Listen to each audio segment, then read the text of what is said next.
video ini memang dibuat untuk menghormati dan juga menyampaikan rasa berduka cita kita sebagai perwakilan dari TNI Indonesia untuk seluruh korban yang berjatuhan dan juga semua keluarga yang ditinggalkan. Mari kita berdoa bersama-sama untuk semua yang menonton. Mari kita berdoa bersama-sama untuk semua korban dan juga keluarga yang ditinggalkan, agar yang ditinggalkan bisa lebih ikhlas dan juga tabah, dan juga untuk yang para korban bisa diterima di sisi Tuhan Yang Maha Esa. Berdoa dipersilakan.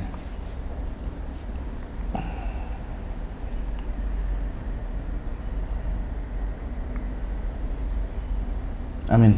Amin. Halo sobat, ketemu lagi bareng gue Botak Review dan gue Sandi Sanubari. Video ini bisa dibilang sebagai unexpected video yang harus kita bikin, dan sebenarnya kita tidak berharap video ini dibuat. That's why settingan video ini mungkin pada saat tayang akan berwarna hitam dan putih, karena kita juga kaget dengan adanya kabar bahwa banyaknya korban jiwa atas kericuhan atas pertandingan Persebaya dan juga Arema kemarin di Stadion Kanjuruhan Malang. Yang sebenarnya jujur pada saat kemarin setelah pertandingan tuh gue masih sekitar jam 10 setelah pertandingan tuh gue masih ngehubungin Mas Satria Tama untuk sekedar mengucapkan selamat atas kemenangan mereka, karena mereka kan menang 3-2. Cuma Mas Satria Tama kemarin sudah memberikan kabar bahwa kami masih belum bisa keluar stadion, infonya sekitar pukul setengah 11 atau jam 11 malam. Dan gue pada saat itu tidak berpikir bahwa ini akan terjadi gitu loh. Video ini kita ambil sekitar pukul 9.20 pagi di tanggal 2 Oktober, dan info terakhir korban sudah bertambah lebih dari 150 korban jiwa ya. Yang kita sungguh sayangkan, kenapa harus terjadi seperti ini lagi gitu ya. Ya, karena yang ditakutkan juga FIFA menginvestigasi, dan hukumannya imbasnya bukan hanya untuk Arema tapi untuk sepak bola Indonesia juga. Betul, dan ketika kita berbicara kerugiannya bukan hanya tentang sponsor, bukan hanya tentang segala hal, tentang keuntungan yang sudah didapatkan, bukan hanya itulah ibaratnya. Pertama, dari segi orang yang paling bersentuhan di sini adalah siapa yang paling kehilangan pekerjaannya di sini gitu kan. Betul. Pasti ada pemain sepak bola, ada juga siapa pedagang stadion, ada kitman dan segala macam, yang mungkin itu yang tidak dipikirkan matang-matang sejak awal kenapa ini harus terjadi gitu loh. Kalau misalnya ini saya lihat video-video pendek yang tersebar itu, wah, penonton semuanya turun, gas air mata disemprot ke tribun, yang membuat sepertinya memang semalam chaos sekali gitu loh. Dan ketika sekarang kita berbicara tentang korban jiwa, saya juga ada berkontak dengan Mas Alam, Ihvanul Alam, tadi sekitar jam 7 pagi, Arema, dan beliau berbicara bahwa beberapa pemain Arema turun langsung untuk evakuasi korban, dan saya merinding banget evakuasi korban. Dan beliau menyampaikan bahwa banyak sekali wanita dan juga anak-anak yang ikut menjadi korban di sini, dan kembali lagi tidak ada nyawa yang setimpal untuk sebuah pertandingan sepak bola lah. Kalau misalnya saya kemarin nonton timnas sendiri, pada saat pembelian tiket tuh ada himbauan untuk tidak membawa anak-anak, ya walaupun ini sudah terjadi, tapi untuk kedepannya ketika sudah ada himbauan, ya tolonglah diikuti gitu loh.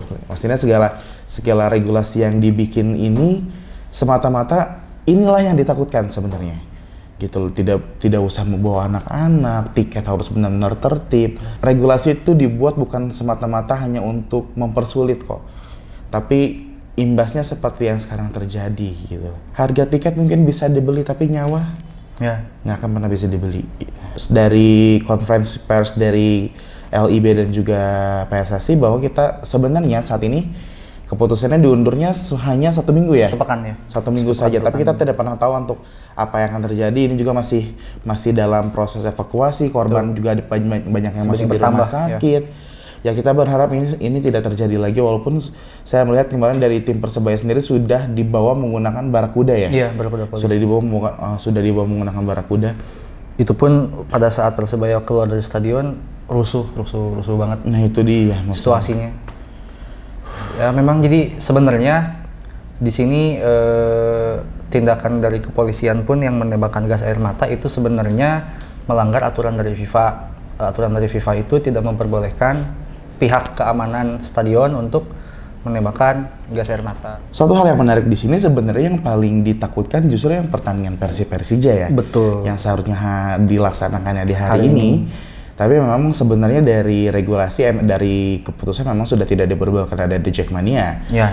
Cuma memang yang unexpected terjadi ya yang di Kanjuruhan ini sih. Balik lagi, kecintaan kalian terhadap tim jangan sampai membuat kalian buta akan melakukan sesuatu yang tidak di luar nalar lah ibaratnya. Gitu. Saya tidak menyalahkan siapapun dalam hal ini, tidak menyalahkan pihak kepolisian, tidak menyalahkan pihak Panpel, tidak menyalahkan pihak LIB, tidak menyalahkan pihak supporter. Tapi sebagaimana yang kita tahu bahwa seharusnya yang ada di dalam stadion itu adalah orang dewasa semuanya memang. Cuma memang pada saat emosi sudah nyerang ya kita nggak pernah tahu. Semoga dengan kejadian ini tidak berimbas terhadap progres sepak bola Indonesia yang menurut saya sedang baik, terutama timnas Indonesia. Saya berharap semoga menjadi pembelajaran buat kita semua juga, buat seluruh klub dan supporter di Liga 1 agar menjadi pembelajaran ke depannya supaya tidak terjadi hal seperti ini lagi ke depannya. Hari ini hashtag bertebaran, karangan bunga bertebaran, rasa simpati bertebaran, duka cita bertebaran, tapi semua ini tentang hanya waktu di mana semuanya akan lupa, akan kembali. Tapi yang patut kalian tahu, yang patut harus kalian selalu ingat, keluarga yang ditinggalkan, apakah mereka akan bisa memaafkan sepak bola? Ya betul ya. Itu, ya, oke. Buatlah sepak bola ini benar-benar ajang hiburan kalian pulang bekerja, ajang hiburan kalian setelah capek, kalian bisa meluapkan rasa kekesalan kalian lewat teriakan-teriakan supporter. Bukan seperti ini. Saya Botak Review. Saya Sandi Sanubari. Kami pamit undur diri dan sampai bertemu lagi di video selanjutnya. Kami ucapkan sekali lagi berduka cita sedalam-dalamnya atas semua korban yang berjatuhan dan semoga keluarga yang ditinggalkan bisa diberikan ketabahan dan juga keikhlasan. Sampai jumpa.